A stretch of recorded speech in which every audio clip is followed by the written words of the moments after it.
옛날 아주 먼 옛날에 산새들도 잠을 청하러 둥지로 돌아가고 바람만이 홀로 깨어 산등성이를 넘나들던 깊은 산골 마을이 있었습니다. 그 마을 어귀 언덕 위에는 세월의 흔적을 고스란히 간직한 기와집 한 채가 외롭게 서 있었는데 그곳에는 젊은 나이에 남편을 여의고 홀로 된 조씨 부인이 살고 있었습니다. 그녀는 일찍이 남편을 잃고 시어머니마저 세상을 떠난 뒤에도 친정으로 돌아가지 않고 시댁의 가문을 지키며 정절을 지키는 것을 도리로 알고 살아가는 여인이었습니다. 마을 사람들은 그녀의 고든 심지와 변함없는 태도를 칭송했지만 텅 빈 대청마루에 홀로 앉아있는 그녀의 뒷모습에서는 언제나 깊은 고요와 알 수 없는 쓸쓸함이 묻어났습니다. 조씨 부인은 매일 아침 해가 뜨기도 전에 일어나 차가운 우물물로 정갈하게 세수를 하고 아무도 보지 않는 집안일이라도 정성을 다해 살피며 하루를 시작했습니다. 넓은 마당에는 자풀 하나 없이 깨끗했고 장독대에는 그녀가 손수 담근 장들이 윤기를 내며 줄지어 서 있어 주인의 부지런함을 말해주고 있었습니다. 비록 곁을 지켜주는 남편은 없었지만 그녀는 시어머니가 남겨주신 이 집과 가문의 명예를 지키는 것이 자신의 남은 생을 바칠 소명이라 여겼기에 불평 한마디 없이 묵묵히 그 자리를 지켰습니다. 그녀의 곁에는 오직 친정에서부터 데려온 나이든 유모인 김파파만이 남아 그림자처럼 부인을 보필하며 적막한 집안의 온기를 근근히 이어가고 있었습니다. 어느 해 늦가을 산과 들에는 된서리가 하얗게 내리고 살을 내는 듯한 찬바람이 문풍지를 거세게 흔드는 날이 며칠째 계속되었습니다. 해가 일찍 저물어 사방이 칠흑 같은 어둠에 잠긴 밤. 조씨 부인은 안방 아랫목에 앉아 희미한 호롱불 아래서 바느질을 하고 있었습니다. 윙윙거리는 바람 소리가 기와지붕을 때리고 처마 끝에 매달린 풍경이 요란하게 울려대어 마음이 왠지 모르게 심란해지는 밤이었습니다. 바늘을 움직이는 손길은 멈추지 않았지만 그녀의 귀는 문 밖에서 들려오는 거친 바람 소리에 곤두서 있었고 가끔씩 들리는 마른 나뭇가지 꺾이는 소리에 깜짝깜짝 놀라곤 했습니다. 밤이 꽤 깊어 삼경쯤 되었을 무렵 대문 밖에서 둔탁하면서도 무거워 보이는 쿵하는 소리가 들려와 조씨 부인의 손길이 멈칫했습니다. 바람에 날아온 돌멩이가 대문을 때린 것인지 아니면 산짐승이 먹이를 찾아 내려오다 넘어진 것인지 알 수 없었지만 예사롭지 않은 소리임은 분명했습니다. 평소 같으면 무시하고 넘어갔을 법한 소리였으나 그날따라 조씨 부인의 가슴은 알 수 없는 불안감으로 두근거리기 시작했습니다.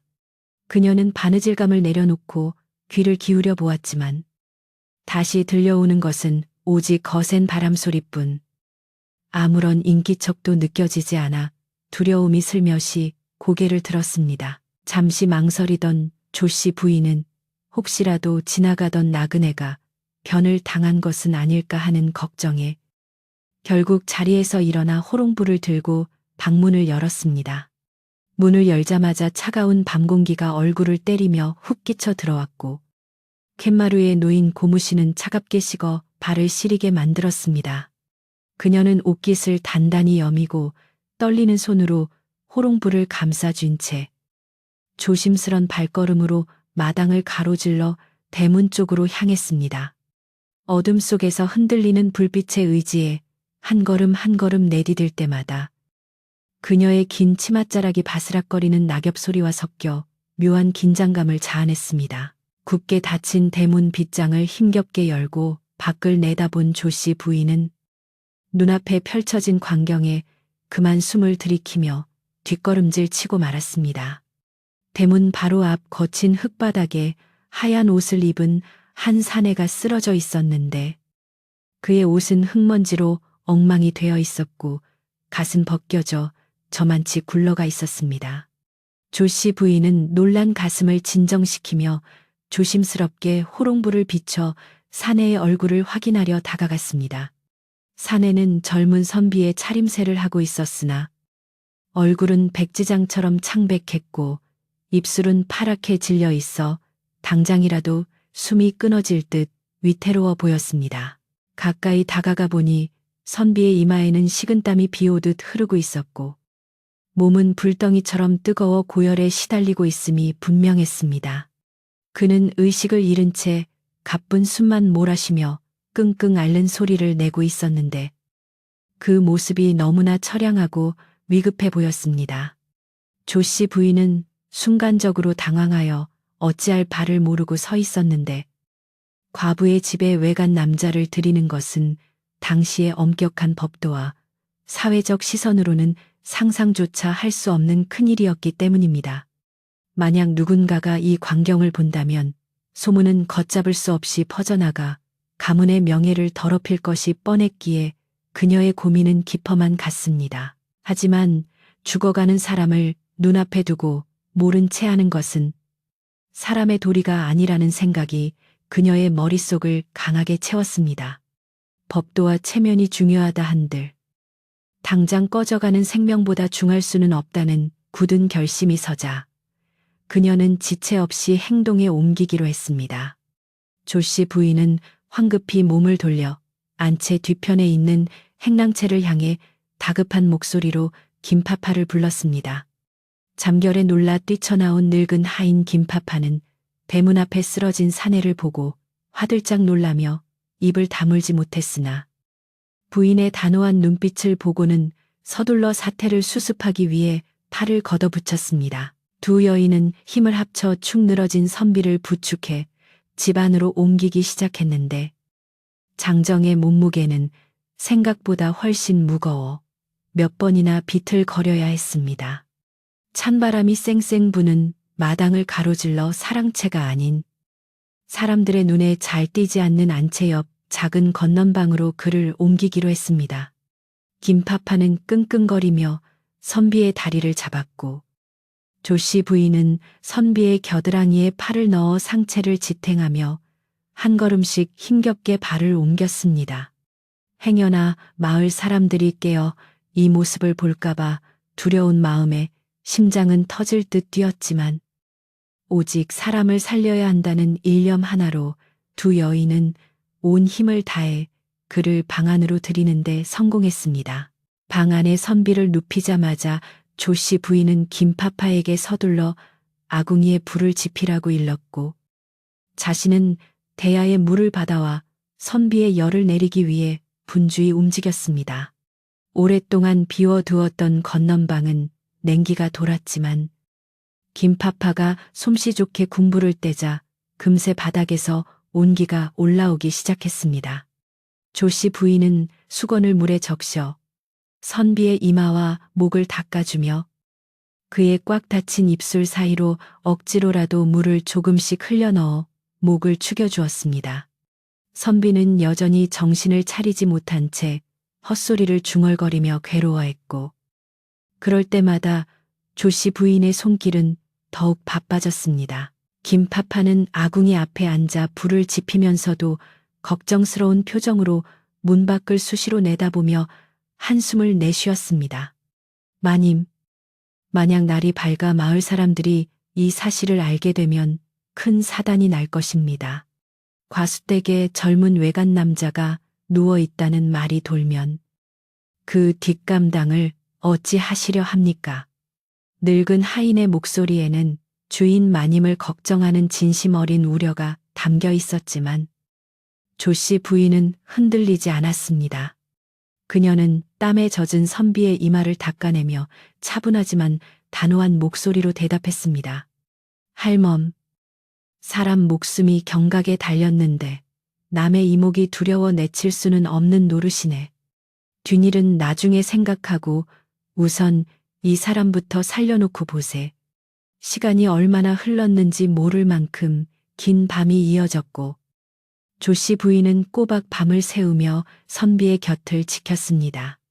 열이 오르락 내리락 하는 선비 때문에 잠시도 마음을 놓을 수 없었고 물수건이 미지근해지면 다시 차가운 물로 빨아와 이마에 올려주기를 수십 번 반복했습니다.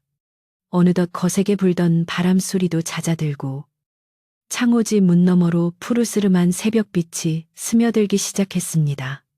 다행히 선비의 거칠었던 숨소리는 조금씩 안정을 찾아가고 있었고 불덩이 같던 체온도 서서히 내려가는 듯하여 조씨 부인은 그제야 긴 한도의 한숨을 내쉴 수 있었습니다. 새벽닭이 달을 치며 울어대자 마을은 다시 깨어날 준비를 시작했고 조씨 부인은 혹시나 하는 마음에 서둘러 방문을 닫고 주위를 살폈습니다. 밤새 간호하느라 몸은 천근만근 무거웠지만 눈앞에 누워있는 젊은 선비의 얼굴에 희미하게 남아 혈색이 도는 것을 보니 고단함도 잊을 수 있었습니다. 그녀는 선비가 깨어나면 먹을 수 있도록 김파파에게 묽은 미음을 쓰라고 이르고는 흐트러진 옷매무새를 가다듬으며 마루로 나왔습니다. 차가운 새벽 공기를 마시며 그녀는 자신이 내린 결정이 옳은 일이었기를, 그리고 이 일이 조용히 지나갈 수 있기를 마음속으로 간절히 기도했습니다. 하지만 조씨 부인의 바람과는 달리 이 기묘한 인연은 단순히 하룻밤의 적선으로 끝나지 않을 운명을 예고하고 있었습니다. 마당에 떨어진 선비의 각과 흙 묻은 신발을 미처 치우지 못한 채 날이 밝아오고 있었고 담장 너머로는 평소 조씨 부인의 집을 주시하던 수상한 그림자가 어른거리고 있었기 때문입니다. 아무것도 모른 채 깊은 잠에 빠져 있는 선비와 근심 어린 눈으로 그를 바라보는 조씨 부인, 그리고 이 평화로운 기와집을 둘러싸고 일어날 폭풍 같은 사건들은 이제 막 그 서막을 올리고 있었습니다. 아침 햇살이 창호지 문을 은은하게 비추며 방 안 가득 따스한 기운이 감돌기 시작할 무렵 며칠 동안 사경을 헤매던 선비가 드디어 무거운 눈꺼풀을 들어 올렸습니다. 그는 자신이 누워있는 낯선 천장을 멍하니 바라보며 여기가 도대체 어디인지, 자신이 어떻게 살아있는 것인지 가늠하려 애썼지만 머릿속은 안개처럼 뿌옇기만 했습니다. 마른 입술을 달싹이며 몸을 일으키려 했으나 온몸의 뼈마디가 녹아내린 듯 힘이 들어가지 않아 다시 베개 위로 털썩 주저앉고 말았습니다. 그때 방문이 조용히 열리며 김파파가 김이 모락모락 나는 하얀 미음 사발을 들고 들어왔고 선비는 그제야 자신이 누군가의 도움으로 목숨을 건졌음을 깨닫고 안도의 숨을 내쉬었습니다. 김파파는 선비가 깨어난 것을 보고 반가운 마음에 서둘러 다가와 등 뒤에 푹신한 유를 받쳐주며 조심스럽게 그를 앉혔습니다. 나리, 이제야 정신이 드십니까? 며칠 동안이나 고열에 시달리시어 저승문턱까지 갔다 오셨습니다. 주인 마님께서 밤낮으로 간호하지 않으셨다면 큰일 날 뻔했습니다. 늙은 하인의 말에 선비는 몽롱한 정신을 가다듬으며 감사의 인사를 전하려 했으나 목소리가 제대로 나오지 않았습니다. 김파파는 숟가락으로 미음을 떠서 선비의 입에 넣어주며 이곳은 마을 어귀에 있는 과수댁이며 주인 마님의 지시로 행랑채에 머물고 있다고 자초지종을 설명해 주었습니다. 미음을 몇 숟가락 넘기고 기운을 조금 차린 선비가 자세를 바로잡고 문밖을 향해 절을 올리듯 고개를 숙이자 문밖 뗏마루에 인기척이 느껴졌습니다. 조씨 부인은 남녀가 유별한 법도를 지키기 위해 방 안으로 들어오지는 않았지만 문 너머에서 정갈하고 차분한 목소리로 선비의 안부를 물었습니다. 손님, 몸은 좀 어떠신지요? 길가에 쓰러져 계신 것을 차마 지나칠 수 없어 누추한 곳으로 모셨습니다. 불편하시더라도 기력을 찾으실 때까지 마음 편히 머무르시지요.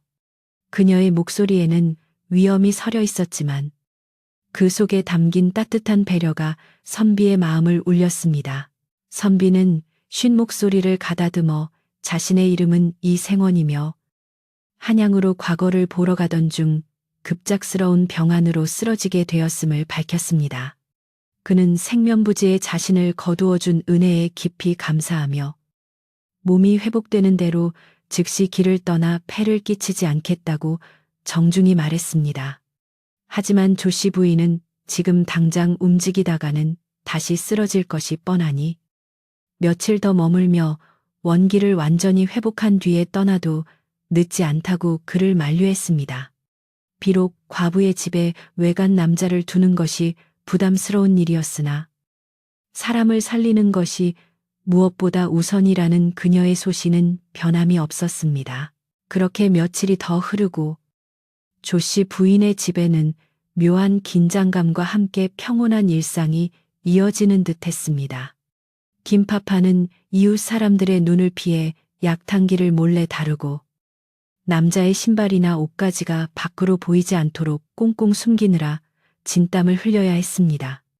조 씨 부인 역시 평소보다 바깥 출입을 삼가고 집안 단속을 철저히 하며 혹시라도 새어나갈지 모를 소문을 경계했습니다. 다행히 이생원은 학식이 높고 예의가 바른 사람이라 방 밖으로 함부로 나오지 않고 조용히 책을 읽거나 명상을 하며 몸을 추스르는 데 전념하여 집안 사람들을 안심시켰습니다. 그러나 세상 일이라는 것이 아무리 조심하고 감추려 해도 뜻하지 않은 곳에서 틈이 생기기 마련이었습니다. 조 씨 부인의 집 건너편 마을에는 그녀의 시사촌 시동생인 최 씨가 살고 있었는데 그는 평소 욕심이 많고 성정이 고약하기로 소문난 인물이었습니다. 최 씨는 조카 며느리인 조 씨 부인이 젊은 나이에 혼자 되어 넓은 기와집과 기름진 논밭을 차지하고 있는 것을 늘 못마땅하게 여겨왔습니다.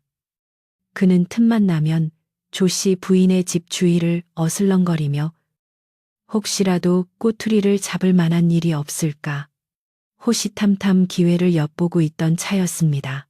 최 씨는 마음속으로 조 씨 부인을 쫓아내고 그 재산을 자신이 가로챌 궁리를 하며 하루하루를 보내고 있었습니다. 그는 겉으로는 친척으로서 걱정하는 척하며 집안을 들여다보곤 했지만 그 속내는 시커먼 욕망으로 가득 차 있었습니다. 어느 날 오후 최 씨는 여느 때처럼 뒷짐을 지고 조 씨 부인의 집 담장 너머를 기웃거리다가 마당 한 구석 빨랫줄에 걸린 낯선 물건을 발견하고는 눈을 번뜩였습니다. 그것은 바로 김파파가 급하게 빨아 널어놓은 남자의 버선과 하얀 저고리였는데 바람에 펄럭이는 그 모습이 최 씨의 눈에는 마치 보물단지처럼 보였습니다. 최 씨는 자신의 눈을 의심하며 담장 가까이 다가가 까치발을 하고 집안을 샅샅이 훑어보았습니다. 집안에는 성인 남자라고는 없어야 마땅한데 분명 장정의 것으로 보이는 큼지막한 버선이 햇볕에 마르고 있었으니 의심할 여지가 없었습니다. 게다가 평소에는 불을 떼지 않아 차가워야 할 건넌방 굴뚝에서 희미하게 연기가 피어오르는 것을 목격한 최 씨는 회심의 미소를 지었습니다. 옳지. 드디어 꼬리가 잡혔구나. 고고한 척. 정절을 지키는 척 하더니 과수댁 안방에 외간 남자를 숨겨두고 있었어. 그는 기쁨을 감추지 못하고 무릎을 탁 쳤습니다. 최 씨는 이 엄청난 사실을 혼자만 알고 있을 위인이 아니었기에 곧바로 발길을 돌려 마을 사람들이 많이 모이는 우물가와 사랑방으로 향했습니다. 그의 발걸음은 마치 개선장군처럼 당당했고 입가에는 비열한 웃음이 떠나지 않았습니다. 사랑방에는 농사일을 마치고 쉬고 있는 마을 남자들이 모여 장기를 두거나 담소를 나누고 있었는데 최 씨가 헐레벌떡 들어와 자리를 잡고 앉아 모두의 시선이 그에게 쏠렸습니다. 그는 헛기침을 몇 번 하며 분위기를 잡더니 은밀하고도 충격적인 목소리로 말문을 열었습니다. 자네들, 내 말 좀 들어보게. 저 언덕 위 기와집 조 씨 부인 말이야. 겉으로는 양반댁 며느리라며 고개를 빳빳이 들고 다니더니 속으로는 딴살림을 차린 모양이네. 사람들은 처음에는 무슨 뚱단지 같은 소리냐며 믿지 않았지만 최 씨가 직접 본 남자 버선과 굴뚝 연기 이야기를 침을 튀겨가며 늘어놓자 분위기가 술렁이기 시작했습니다. 내 눈으로 똑똑히 봤네. 대낮에 남자 옷을 빨아널고 건넌방에는 군부를 떼고 있더란 말이야. 이게 과부 혼자 사는 집에서 가당키나 한 일인가.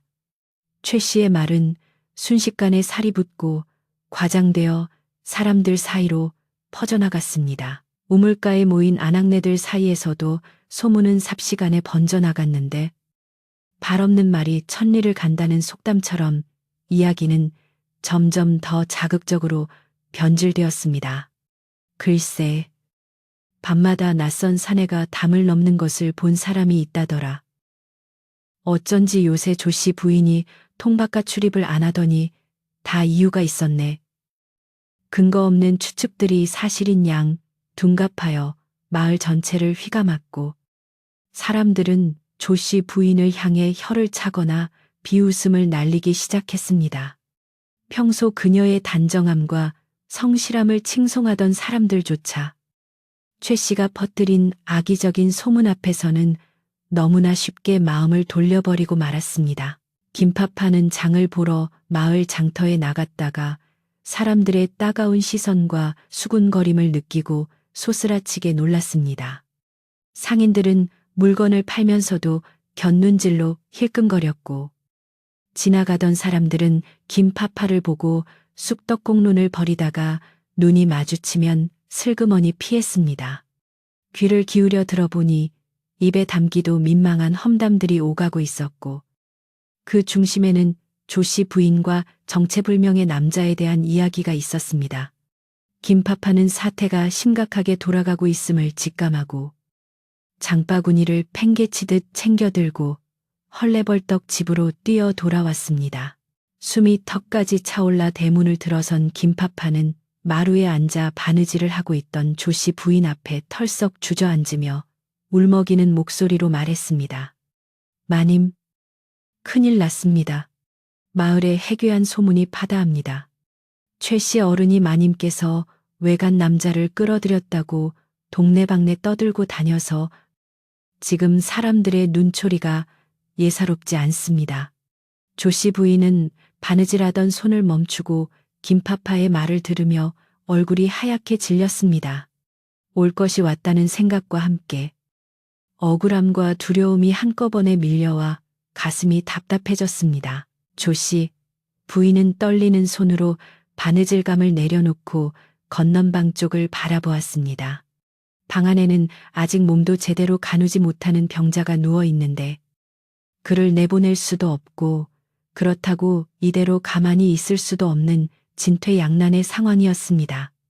그녀는 자신이 베푼 호의가 도리어 화살이 되어 돌아온 현실이 야속했지만 그렇다고 해서 죽어가는 사람을 살린 자신의 행동을 후회하고 싶지는 않았습니다.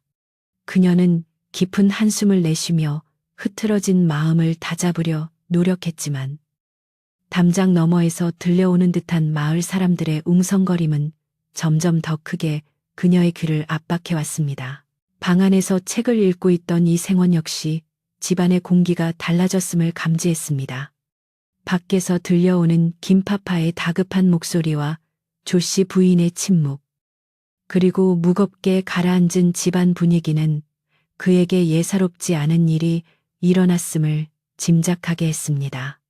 그는 자신이 이곳에 머무는 것이 이 집 주인에게 큰 폐가 되고 있음을 깨닫고 괴로워했습니다.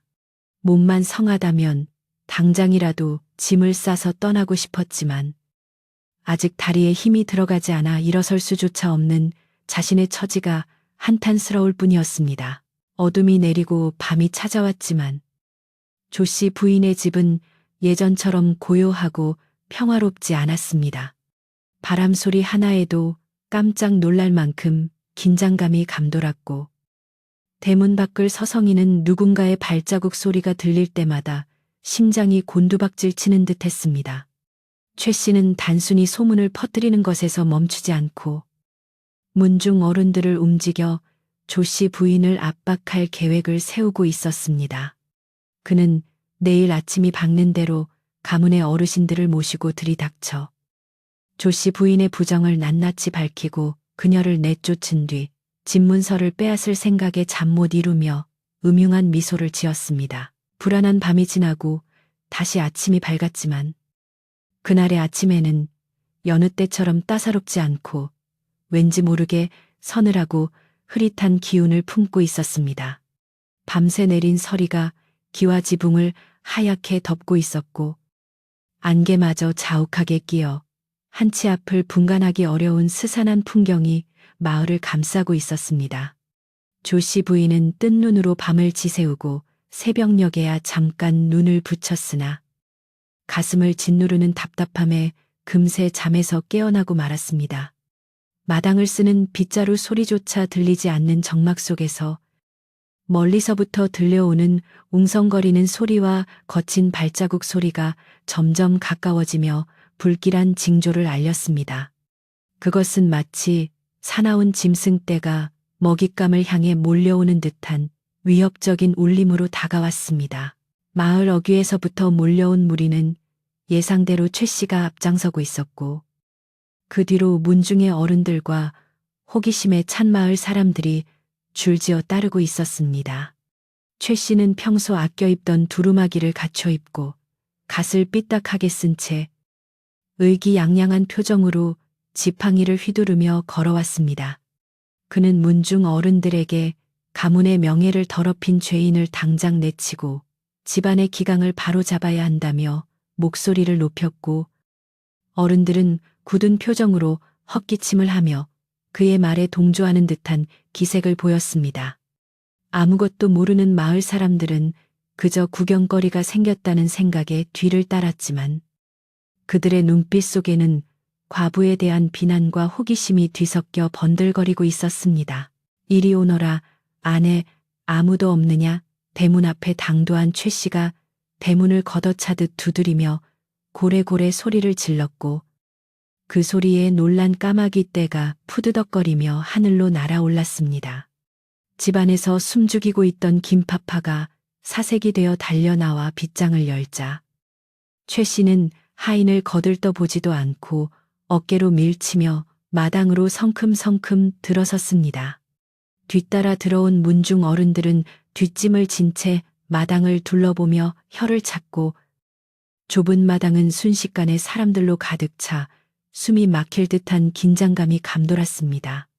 정갈했던 조씨 부인의 마당은 흙발에 짓밟혀 엉망이 되었고 평화로웠던 기와집은 순식간에 심판의 장으로 변해버렸습니다. 방 안에 있던 조씨 부인은 떨리는 손으로 옷매무새를 다시 한번 가다듬고 깊은 숨을 내쉬며 마음을 진정시킨 뒤 쳇마루로 나갔습니다.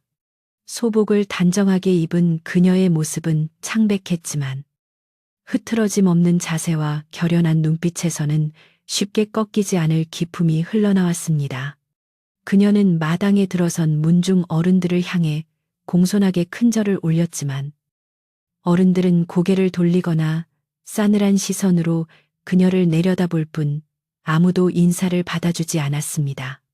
그 차가운 침묵과 멸시는 말로 하는 비난보다 더 날카롭게 그녀의 가슴을 후벼 팠지만 그녀는 입술을 꽉 깨물고 고개를 들어 그들을 마주 보았습니다. 최 씨는 조 씨 부인이 나오자마자 기다렸다는 듯 삿대질을 하며 앙칼진 목소리로 몰아붙이기 시작했습니다. 네 인연 감히 조상님들이 물려주신 이 신성한 집구석에 외간 남자를 끌어들이고도 고개를 빳빳이 들고 있느냐. 네가 정녕 부끄러움도 모르는 것이냐. 그의 목소리는 마당을 쩌렁쩌렁 울렸고 침을 튀기며 쏟아내는 폭언에 마을 사람들은 숨을 죽이고 상황을 지켜보았습니다. 최 씨는 마치 자신이 정의의 사도라도 된 양 기고만장하여 없는 사실까지 보태어가며 조 씨 부인을 부정한 여인으로 매도했습니다. 문중에서 가장 나이가 많은 어르신이 지팡이로 바닥을 쿵 찍으며 엄한 목소리로 물었습니다. 새아가는 듣거라. 최 서방의 말이 사실이냐? 이 집에 외간 사내를 숨겨두고 있다는 것이 참말이냐? 이 말이다. 어르신의 물음에는 실망과 분노가 서려 있었고 그 위압감에 조 씨 부인은 잠시 말문이 막혔습니다. 하지만 그녀는 이대로 물러설 수 없다는 생각에 떨리는 목소리로 또박또박 대답했습니다. 어르신, 집에 사내가 있는 것은 사실이오나 이는 길가에 쓰러져 죽어가던 병자를 구하기 위해 잠시 모신 것뿐입니다. 부정한 일은 결코 없었으니 굽어 살펴주시옵소서. 그러나 최 씨는 조 씨 부인의 말이 끝나기도 전에 코웃음을 치며 그녀의 말을 잘라버렸습니다. 흥. 핑계는 그럴듯하구나. 병자는 무슨 병자란 말이냐. 젊은 놈과 눈이 맞아 정분을 통하고는 이제 와서 병자 핑계를 대느냐. 내 눈으로 내년이 남자 속옷을 빠는 것을 똑똑히 보았는데 어디서 오리발을 내미는 게야. 최 씨의 선동에 문중 어른들의 표정은 더욱 험악하게 일그러졌고 마을 사람들은 수군거리며 조 씨 부인을 향해 손가락질을 해댔습니다. 진실을 말해도 믿어주지 않는 분위기 속에서 조 씨 부인은 억울함에 눈시울이 붉어졌습니다. 제가 하늘을 우러러 한 점 부끄러움이 없거늘 어찌하여 사람을 살린 일을 죄라 하십니까? 조 씨 부인은 마당으로 내려와 흙바닥에 무릎을 꿇고 눈물로 호소했습니다. 그녀의 하얀 치맛자락이 더러운 흙에 물들었지만 그녀는 개의치 않고 어른들의 바짓가랑이를 잡을 듯 애원했습니다. 남편을 보내고 수절하며 살아온 세월이 얼마인데 제가 어찌 가문의 이름에 먹칠을 하겠습니까? 제발 통촉하여 주시옵소서. 그녀의 처절한 절규는 마당에 울려 퍼졌지만 이미 탐욕의 눈이 먼 최 씨와 체면칠에 급급한 어른들의 귀에는 들리지 않았습니다. 최 씨는 이 기회를 놓칠세라 더욱 목소리를 높여 본색을 드러냈습니다. 더 들을 것도 없습니다. 이런 부정한 여인을 집안에 두면 가문의 먹구름이 낄 것입니다. 당장 이 집에서 내쫓고 집과 논밭은 문중에서 회수하여 관리해야 합니다. 그는 미리 준비해 온 문서를 품에서 꺼내 흔들어대며 조 씨 부인에게 당장 도장을 찍고 나가라고 윽박질렀습니다. 결국 그가 원한 것은 가문의 명예가 아니라 이 넓은 기와집과 비옥한 땅이었음이 만천하에 드러나는 순간이었습니다. 김파파가 울며 불며 최 씨의 다리에 매달려 우리 마님은 억울합니다. 제발 살려주세요라고 빌었지만 최 씨는 가차없이 늙은 하인을 발로 걷어차 버렸습니다. 마당의 나뒹구는 김파파를 보고 조 씨 부인은 비명을 지르며 달려가 그녀를 감싸 안았습니다.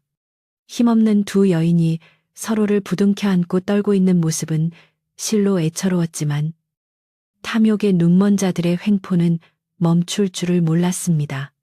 최 씨는 하인들을 시켜 건넌방으로 가서 숨겨둔 놈을 끌어내라고 소리쳤고 몽둥이를 든 장정들이 신발을 신은 채 마루 위로 뛰어오르려 했습니다.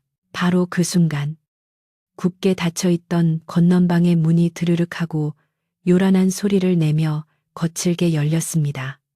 예상치 못한 소리에 마루로 뛰어오르려던 장정들은 멈칫하며 뒤로 물러섰고 소란스럽던 마당은 찬물을 끼얹은 듯 일순간 정적에 휩싸였습니다.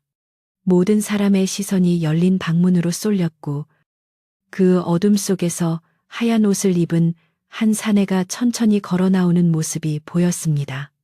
그는 병색이 완연하여 얼굴이 창백하고 몸이 다소 야위어 보였으나 그 눈빛만은 서리발처럼 차갑고 형형하게 빛나고 있었습니다. 방에서 나온 이 생원은 문틀을 잡고 겨우 몸을 지탱하며 갯마루에 섰지만 그에게서 뿜어져 나오는 기운은 범접할 수 없는 위엄을 지니고 있었습니다. 헝클어진 머리를 단정히 넘기고 옷매무새를 바르게 한 그는 마당에 모인 사람들을 천천히 내려다보며 입을 열었습니다. 대낮에 남의 집에 쳐들어와 부녀자를 겁박하고 행패를 부리다니 이것이 양반의 도리요. 사람이 할 짓인가. 그의 목소리는 크지 않았으나 묵직한 힘이 실려 있어 듣는 이들의 가슴을 서늘하게 만들었습니다. 최 씨는 갑작스러운 사내의 등장에 당황하여 헛기침을 하며 뒷걸음질 쳤습니다. 그가 상상했던 숨어 지내는 쥐새끼 같은 놈의 모습이 아니라 병든 와중에도 학식과 품위가 느껴지는 선비의 모습이었기 때문입니다. 하지만 최 씨는 곧 정신을 차리고 삿대질을 하며 소리쳤습니다. 저놈이다. 저놈이 바로 과수댁 안방을 차지하고 있던 놈이다. 병자라고 하더니 제 발로 걸어 나오는 꼴 좀 보라지. 그는 허세를 부리며 사람들을 선동하려 했지만 이 생원의 매서운 눈빛과 마주치자 저도 모르게 말끝을 흐리고 말았습니다. 이 생원은 최 씨의 비난에도 눈 하나 깜짝하지 않고 힘겹지만 당당한 발걸음으로 툇마루를 내려와 마당으로 들어섰습니다. 그는 흙바닥에 주저앉아 있는 조씨 부인과 김파파 앞으로 다가가 자신의 옷자락으로 그들을 가리듯 앞을 막아서며 보호하는 자세를 취했습니다. 그리고는 허리춤에서 무언가를 꺼내 들려는 듯 손을 움직이며 문중 어른들을 향해 한 걸음 더 다가갔습니다. 그의 행동 하나하나에는 섣불리 움직일 수 없는 무게감이 있었고 어른들은 압도당한 듯 헛기침만 하며 서로의 눈치만 살폈습니다. 네, 비록 몸이 성치 않아 신세를 지고 있었으나 이 댁의 주인 마님은 나를 살리기 위해 밤잠을 설치며 의술을 베풀었을 뿐 터럭만큼의 사심도 없었소. 그런데 그 고귀한 적선을 이토록 더러운 추문으로 둔갑시키다니 하늘이 두렵지도 않소. 이 생원의 일갈의 마을 사람들은 웅성거리며 동요하기 시작했습니다. 그의 말투와 태도는 시골 마을의 평범한 선비가 아님을 짐작하게 했고 어딘지 모르게 관가에서나 볼 법한 위험이 느껴졌기 때문입니다. 최씨만이 얼굴을 불그락푸르락하며 내 놈이 누구길래 감히 훈계질이냐며 발악을 했지만 분위기는 이미 묘하게 바뀌고 있었습니다. 바람이 쌩하고 불어와 마당에 먼지를 일으켰고 이 생원은 거센 기침을 한번 토해낸 뒤 다시 고개를 들어 최 씨를 똑바로 응시했습니다. 내가 누구인지 묻는가. 내 신분을 밝히면 자네는 그 입을 다물고 무릎을 꿇을 텐데 감당할 수 있겠는가. 그의 말은 단순한 허세가 아닌 확실한 힘을 가진 자만이 할 수 있는 경고였습니다. 마당에 모인 모든 이들이 숨을 죽이고 그의 다음 행동을 주시하는 가운데 이 기묘한 대치 상황은 절정을 향해 치닫고 있었습니다. 과연 이 병든 선비의 정체는 무엇이며 탐욕스러운 최 씨의 소나귀에서 조 씨 부인을 구해낼 수 있을 것인지 모든 것은 그의 다음 한마디에 달려 있었습니다. 이 생원의 말이 끝나기가 무섭게 그의 손에서 번쩍이는 무언가가 아침 햇살을 받아 찬란한 빛을 뿜어내었습니다. 그것은 뱃새로 만들어진 둥근 패였는데 그 위에는 말을 달리는 모습이 정교하게 새겨져 있어 보는 이의 눈을 멀게 할 만큼 위압적인 기운을 풍겼습니다. 최 씨와 문중 어른들은 그 패를 보자마자 마치 벼락이라도 맞은 듯 혼비백산하여 그 자리에 털썩 주저앉고 말았습니다. 그것은 바로 임금님의 명을 받아 지방을 순찰하고 탐관오리를 징벌하는 암행어사의 신분증인 마패였기 때문입니다. 병색이 완연하여 죽어가던 선비가 다름 아닌 나라의 기강을 바로잡기 위해 신분을 숨기고 암행 중이던 어사또였다는 사실에 마당은 순식간에 공포와 경외감으로 뒤덮였습니다. 어사또 나리주. 죽을 죄를 지었습니다. 기세등등하던 최 씨의 얼굴은 순식간에 흑빛으로 변했고 그는 땅바닥에 머리를 처박으며 사시나무 떨듯 떨기 시작했습니다. 방금 전까지만 해도 조 씨 부인을 잡아먹을 듯 으르렁거렸던 기세는 온데간데 없고 살려달라는 비명에 가까운 애원만이 마당을 가득 메웠습니다. 뒷짐을 지고 거드름을 피우던 문중 어른들 또한 허겁지겁 무릎을 꿇고 엎드려 감히 고개를 들 생각조차 하지 못했습니다. 마을 사람들 역시 놀라움에 입을 다물지 못하고 웅성거리며 뒷걸음질 쳤는데 그들의 눈에는 존경과 두려움이 동시에 서려 있었습니다. 이생원, 아니, 어사또는 마패를 다시 품에 넣고는 엎드려 있는 최 씨. 앞으로 천천히 걸어가 서늘한 목소리로 꾸짖었습니다. 네, 이놈 양반의 탈을 쓰고 일가 친척인 과부의 재산을 탐하여 없는 죄를 만들어내고 부녀자를 모함하였으니 그 죄가 하늘에 닿을 것이다. 네가 진정 가문의 명예를 생각했다면 홀로 된 형수를 보살피고 집안을 지켜주는 것이 마땅하거늘 어찌 이토록 패륜적인 짓을 저지를 수 있단 말이냐. 그의 호통은 쩌렁쩌렁하게 울려 퍼져 최 씨의 간담을 서늘하게 했고 최 씨는 너무나 두려운 나머지 오줌을 지릴 지경이 되어 말 한마디 제대로 하지 못한 채 바들바들 떨고만 있었습니다. 어사또는 시선을 돌려 땀을 뻘뻘 흘리고 있는 문중 어른들을 향해서도 따끔한 일침을 가했습니다. 어르신들도 마찬가지입니다.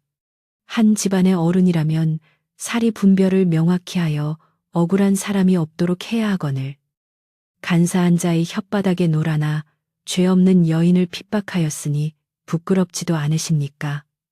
내 오늘 이 자리에서 엄벌을 내려 마땅하나 이댁 마님의 덕행을 보아 한 번만 기회를 줄 터이니 당장 물러가 자숙하시오. 그의 서슬퍼런 판결에 어른들은 망극하옵니다를 연발하며 도망치듯 대문 밖으로 빠져나갔고 최 씨 역시 하인들의 부축을 받아 쫓겨나듯 사라졌습니다. 소란스럽던 마당이 정리되고 구경꾼들도 모두 돌아가자 어사또는 그제야 굳어있던 표정을 풀고 조씨 부인과 김파파를 향해 정중하게 허리를 굽혔습니다. 부인, 놀라게 해드려 송구합니다.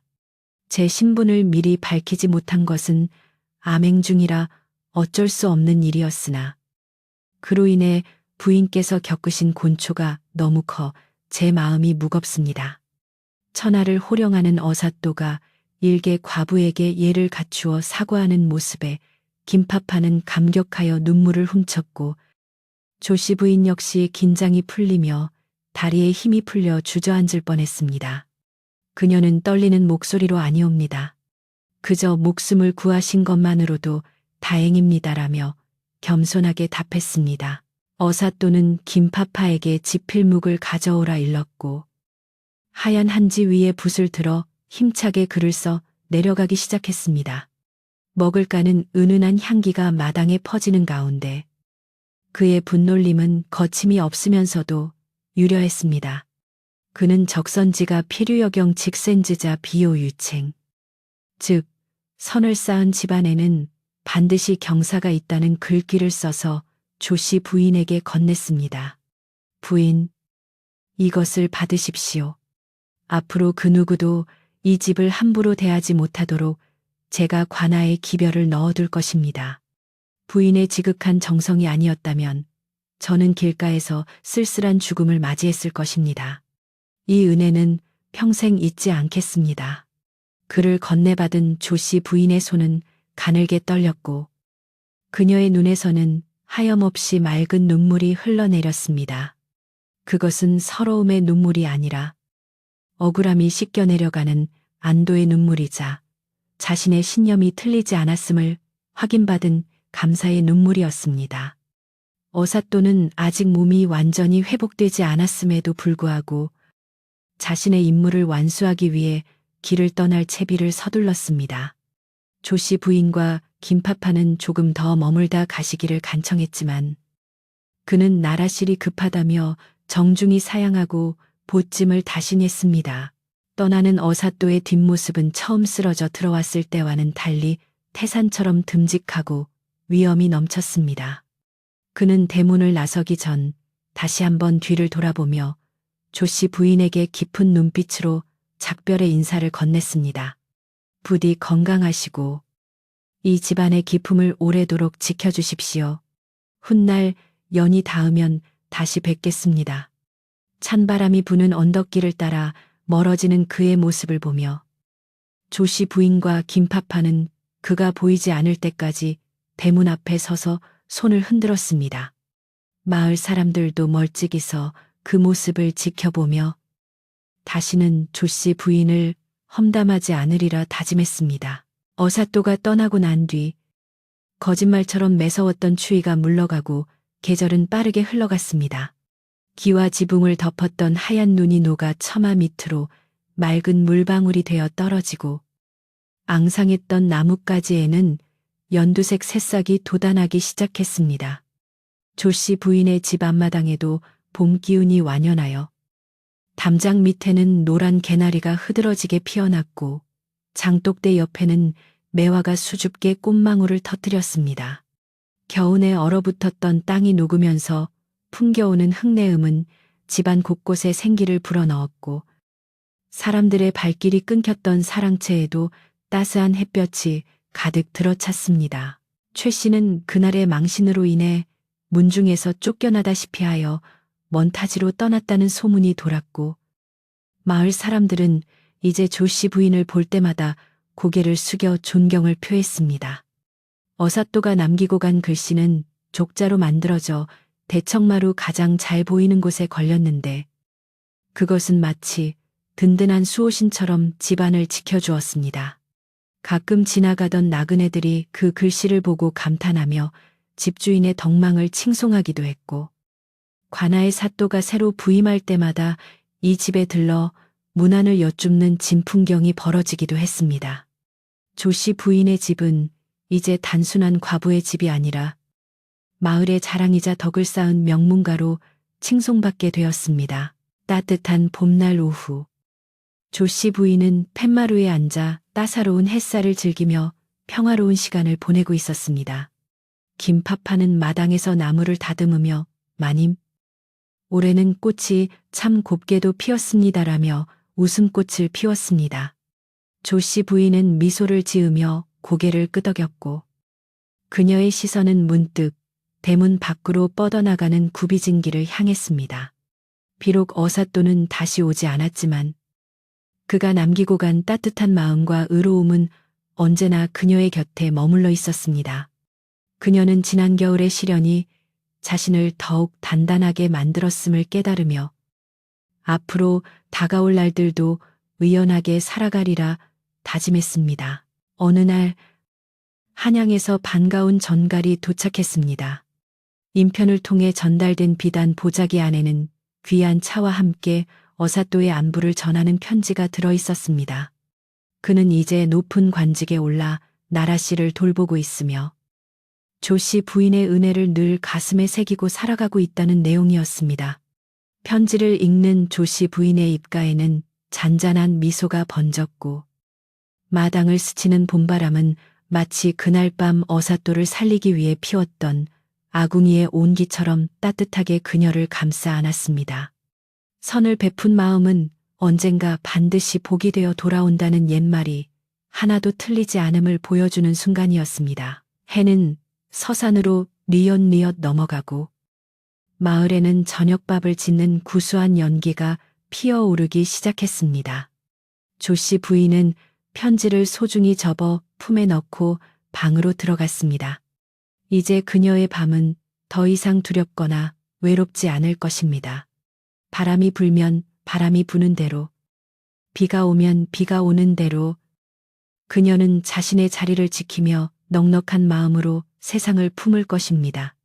오늘 밤 여러분도 착한 마음이 가져다주는 따뜻한 평화를 꿈꾸며 편안히 잠드시길 바랍니다. 옛날 이야기는 여기서 끝이 나고 마을은 깊은 잠에 빠져듭니다.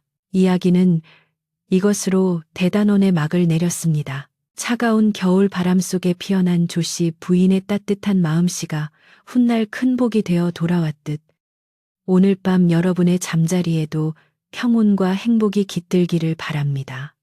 긴 이야기 함께 해주셔서 고맙습니다.